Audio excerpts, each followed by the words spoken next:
बिस्मिल्लाहिर्रहमानिर्रहीम अस्सलाम वालेकुम वरहमतुल्लाह। नमाज में अगर रकात की तादाद भूल जाए तो हमें क्या करना चाहिए। देखिए, आप नमाज पढ़ रहे हैं, चाहे वो ज़ोहर की नमाज हो, असर की हो, मगरिब की, इशा की हो, आप रकात की तादाद भूल चुके हैं। तो इस सूरत के अंदर शरीयत कहती है कि आप तहर्री करें। मिसाल के तौर पर मैं इशा की नमाज़ पढ़ रहा था और जब मैं तीसरी रकत के लिए खड़ा हुआ, जब मैंने 3 रकतें पढ़ ली, तो उस वक़्त मेरे ज़हन में बात आई कि ये 4 रकतें तो नहीं हो गई है, ठीक है, या 4 पढ़ ली। कहीं ज़हन में ये तो बात नहीं है कि ये मेरी 3 रकतें हैं, मेरी 1 रकत और तो नहीं पढ़नी है। यानी कि आप डाउट में पड़ गए हैं, परेशान हो गए हैं, क्या क्या करना है। तो फिर शरीयत ये कहती है, कानून ज़ाब्ता ये है, उस वक़्त आप तहर्री करें। तहर्री का मतलब सोचें, दिमाग पर बोझ डालें, 3 है कि 4 है। अब दिमाग क्या कहता है, ज़्यादा दिमाग माइल किस तरफ है, 3 की तरफ या 4 की तरफ।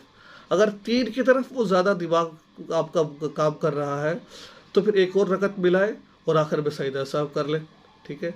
इसी तरीके से आपका दिमाग ज़्यादा इस तरफ है कि नहीं भाई 4 आपने रकत पढ़ी है, ठीक है, तो आप फिर ठीक है, आप अपनी नमाज़ पढ़ें और आखिर में सजदा साहब करें। दोनों सूरतों में सजदा साहब उस वक़्त करना है कि जब आपके सोचने में, आपके तहर्री करने में इतना वक़्त लग जाए कि आप एक रुकन आपका अदा हो जाए।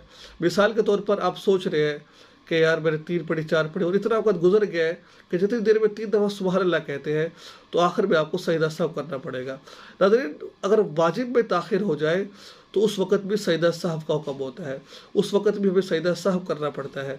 तो इस वजह से क्योंकि वाजिब में ताख़िर हो गई है तो आपको दोनों सूरतों में सजदा साहब करना पड़ेगा। अगर सिर्फ आपने थोड़ा सोचा है, नहीं नहीं ऐसे नहीं, ज़्यादा वक़्त नहीं लगा, 3 दफ़ा सुबहान अल्लाह के मुक़द्दर वक़्त नहीं लगा, तो फिर आप सजदा साहब नहीं करेंगे।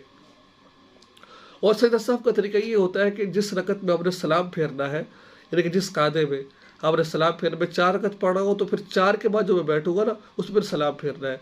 एक तरफ अत्तहियात पढ़कर, अत्तहियात दूसरे कलमे तक पढ़कर अशहदु अल्ला इलाहा इल्लल्लाहु व अशहदु अन्ना मुहम्मदन अब्दुहु व रसूलुहु, ये यहाँ तक अत्तहियात होती है। कुछ लोगों समझते सर शायद पूरी अत्तहियात होती है, नहीं, यहाँ तक अत्तहियात होती है। अत्तहियात दूसरे कलमे तक, एक तरफ सलाम फेरना है, उसके बाद 2 सजदे कर रहे हैं, फिर बैठ जा रहा है, फिर शुरू से अत्तहियात पढ़कर सलाम फेर देना है। अगर दुरूद शरीफ रब्बी जली की दुआ है ये, अगर बाज़ दफ़ा इंसान को ना भी पढ़े तब भी नमाज हो जाती है।